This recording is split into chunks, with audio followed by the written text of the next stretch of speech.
ভারতীয় রাজনীতিতে মুসলমান ধর্মাবলম্বী একজন সন্তোষ শর্মা যদি সেখানকার সংখ্যালঘু মুসলমানদের নিয়ে একই রকম কথা বলেন বা বলছেন, এরকম পরিস্থিতি নিশ্চয়ই এখনো আছে।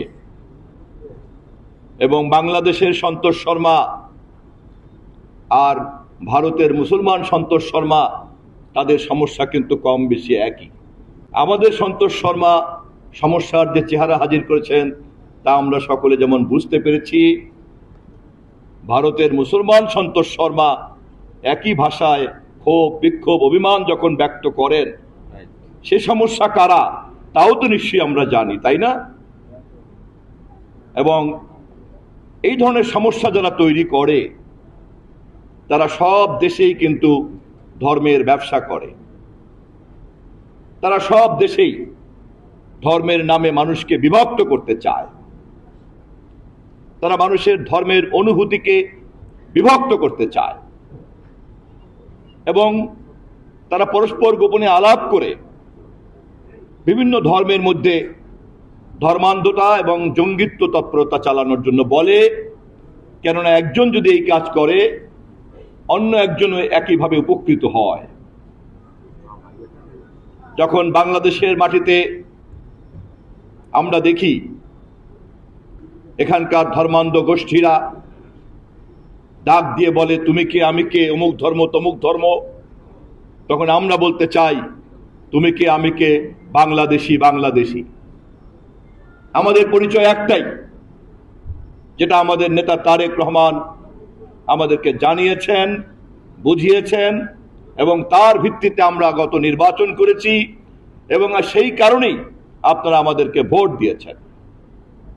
কেননা ইতিহাস থেকে আমরা জেনেছি, স্বাধীন বাংলাদেশে যখন প্রথম কেউ বলেছিল তুমি কে আমি কে, বাঙালি বাঙালি, তখন বাংলাদেশের পাহাড়ি সম্প্রদায় কিন্তু বাংলাদেশের ভূখণ্ডকে গ্রহণ করতে পারে নাই। অতএব পাহাড়ি গোষ্ঠী, সমতলের গোষ্ঠী, ভাষা, বর্ণ, লিঙ্গ এবং ধর্ম কোনো কিছুর ভিত্তিতেই 56,000 বর্গ মাইলের এই বাংলাদেশের আমাদের মানুষের মধ্যে কোনো ধরনের কোনো বিভাজন তৈরি করার প্রত্যক্ষ, পরোক্ষ, দৃশ্যমান, অদৃশ্যমান কোনো চক্রান্তকে আমরা বাস্তবায়ন হতে দেব না, দেব না, দেব না। এ কথা মনে করার কোনো অবকাশ নাই। আমরা যারা বাংলাদেশের রাজনীতিতে সকল মানুষের সমান অধিকার নিয়ে লাগাতার ভাবে কথা বলে চলছি, সেই মানুষের পক্ষে আজ সবচাইতে শক্তিশালী প্রতিনিধি হচ্ছেন আমাদের মাননীয় প্রধানমন্ত্রী দেশ নায়ক তারেক রহমান। তিনি স্পষ্ট জানিয়ে দিয়েছেন আমাদের কর্মসূচিতে, ধর্ম যার যার, রাষ্ট্র সবার। অতএব কোন ধর্ম অবলম্বীকে যদি কেউ ব্যবহার করতে চায়, কোন রাষ্ট্রকে কোন ধর্মের মাধ্যমে গ্রাস করবে, বুঝতে হবে সে সৃষ্টিকর্তার বিরোধিতা করে, সে মানবতার বিরোধিতা করে এবং সে ধর্মের মূল মর্মবাণীর বিরোধিতা করে। এ ধরনের সাম্প্রদায়িকতা পবিত্র ধর্ম বিরোধী, সে যে ধর্মেরই হোক। আমরা জানি কুরুক্ষেত্রের যুদ্ধে, পঞ্চপাণ্ডব এবং কৌরবের যুদ্ধের কোন মুহূর্তে আপনাদের ভগবান শ্রীকৃষ্ণের আবির্ভাব ঘটেছিল আমরা খুব ভালো করে জানি। মহাভারতের কোন খণ্ডে অর্জুনকে কৃষ্ণ লাগাতার ভাবে উপদেশ দিয়ে গিয়েছেন শুভর পক্ষে তার কি করা উচিত, অশুভের বিরুদ্ধে তার কি করা উচিত, যা এখন গীতাতে আমরা পাঠ করতে পারি।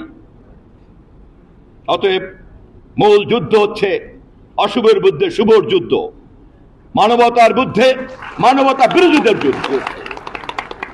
আমরা অবশ্যই ধর্মাবলম্বী, আমরা অবশ্যই যার যার ধর্মতে কঠিনভাবে চর্চা করব, বিশ্বাস করব।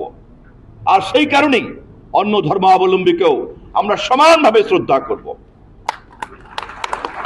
এবং যখনই আমার ধর্ম বিশ্বাসকে চর্চাকে, আপনার ধর্ম বিশ্বাসকে চর্চাকে, খ্রিস্ট ধর্ম, বৌদ্ধ ধর্ম সহ যে কোনো ধর্মের বিশ্বাস চর্চাকে কোনো মহল সূক্ষ্মভাবে একটি সাম্প্রদায়িক পকেটে পরিণত করার জন্য চক্রান্ত করবে, সাথে সাথে ধর্মপ্রাণ মানুষ ওই ধর্ম ব্যবসায়ীকে আপনারা চিহ্নিত করবেন। আমাদের ধর্ম চর্চা তখনই সার্থক হবে যখন আমরা ধর্মচর্চাকারীরা ধর্ম ব্যবসায়ীদেরকে সঠিকভাবে চিনতে পারবো, জানতে পারবো এবং বুঝতে পারবো। রাজনীতিতে দর্শন, চিন্তা, আদর্শ কোন ধর্মীয় দর্শন আদর্শ নয়। ধর্মীয় দর্শন আদর্শ সর্বশক্তিমানকে ঘিরে আবর্তিত হয়। রাজনীতির যে কোনো চিন্তা সেই জনগোষ্ঠীর স্বার্থকে কেন্দ্র করেই আবর্তিত হবে।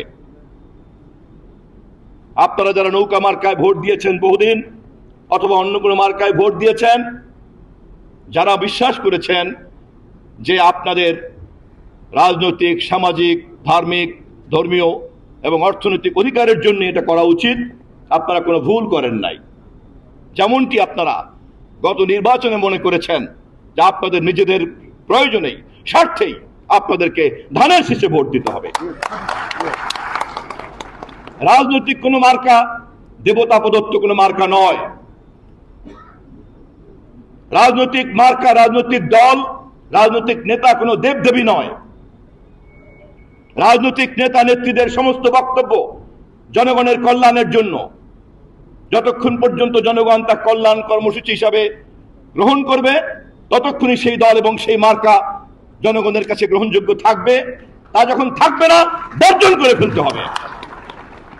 সে কাজ আপনারা করেছেন বলেই 2024-এর 5ই আগস্ট আমরা তাকিয়ে তাকিয়ে দেখেছি এই দেশের সনাতন সম্প্রদায় সহ সংখ্যালঘু সম্প্রদায়ের মর্মবেদনাকে পুঁজি করে যারা রাজনৈতিক হাতিয়ারে পরিণত করে ফেসিবাদের একটা বড় হাতিয়ার তৈরি করেছিল, যখন প্রমাণ হয়ে গিয়েছিল এটা ব্যবসা ছাড়া কিছু নয়, তখন তারা পালিয়ে গিয়েছিল। কিন্তু ধর্মপ্রাণ মানুষরা তাকিয়ে তাকিয়ে শুধু করুণা বর্ষণ করেছে, এর চাইতে বেশি কিছু করে নাই।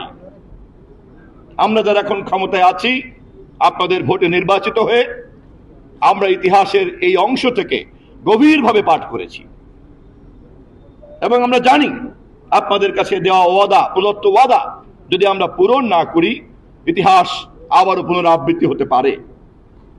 সে কারণেই আমাদের নেতা দেশনায়ক তারেক রহমান আপনাদেরকে স্পষ্টভাবে জানিয়েছেন এবং আমি সেই বার্তাই আজকের আপনাদের পূজা উদযাপন পরিষদের দ্বিবার্ষিক সম্মেলনে আবারও উচ্চারণ করতে চাই।